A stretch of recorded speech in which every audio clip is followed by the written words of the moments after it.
काफी समय पहले की बात है। प्रतापगढ़ नाम का एक राज्य था।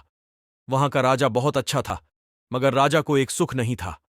वह यह कि उसके कोई भी संतान नहीं थी, और वह चाहता था कि अब वह राज्य के अंदर किसी योग्य बच्चे को गोद ले, ताकि वह उसका उत्तराधिकारी बन सके और आगे की बागडोर को सुचारू रूप से चला सके।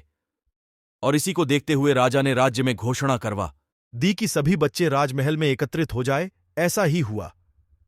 राजा ने सभी बच्चों को पौधे लगाने के लिए भिन्न भिन्न प्रकार के बीज दिए और कहा कि अब हम 6 महीने बाद मिलेंगे और देखेंगे कि किसका पौधा सबसे अच्छा होगा। महीना बीत जाने के बाद भी एक बच्चा ऐसा था जिसके गमले में वह बीज अभी तक नहीं फूटा था, लेकिन वह रोज उसकी देखभाल करता था और रोज पौधे को पानी देता था। देखते ही देखते 3 महीने बीत गए। बच्चा परेशान हो गया। तभी उसकी मां ने कहा कि बेटा, धैर्य रखो। कुछ बीजों को फलने में ज्यादा वक्त लगता है। और वह पौधे को सींचता रहा। 6 महीने हो गए।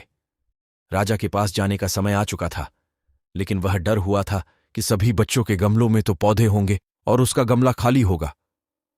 लेकिन वह बच्चा ईमानदार था और सारे बच्चे राजमहल में आ चुके थे। कुछ बच्चे जोश से भरे हुए थे, क्योंकि उनके अंदर राज्य का उत्तराधिकारी बनने की प्रबल लालसा थी। अब राजा ने आदेश दिया। सभी बच्चे अपने अपने गमले दिखाने लगे, मगर एक बच्चा सहमा हुआ था, क्योंकि उसका गमला खाली था। तभी राजा की नजर उस गमले पर गई। उसने पूछा, तुम्हारा गमला तो खाली है? तो उसने कहा, लेकिन मैंने इस गमले की 6 महीने तक देखभाल की है राजा। उसकी ईमानदारी से खुश था कि उसका गमला खाली है, फिर भी वह हिम्मत करके यहां आ तो गया। सभी बच्चों के गमले देखने के बाद राजा ने उस बच्चे को सभी के सामने बुलाया। बच्चा सहम गया और राजा ने वह गमला सभी को दिखाया। सभी बच्चे जोर से हंसने लगे। राजा ने कहा, शांत हो जाइए, इतने खुश मत होइए। आप सभी के पास जो पौधे हैं वो सब बंजर है। आप चाहे कितनी भी मेहनत कर ले, उनसे कुछ नहीं निकलेगा, लेकिन असली बीज यही था।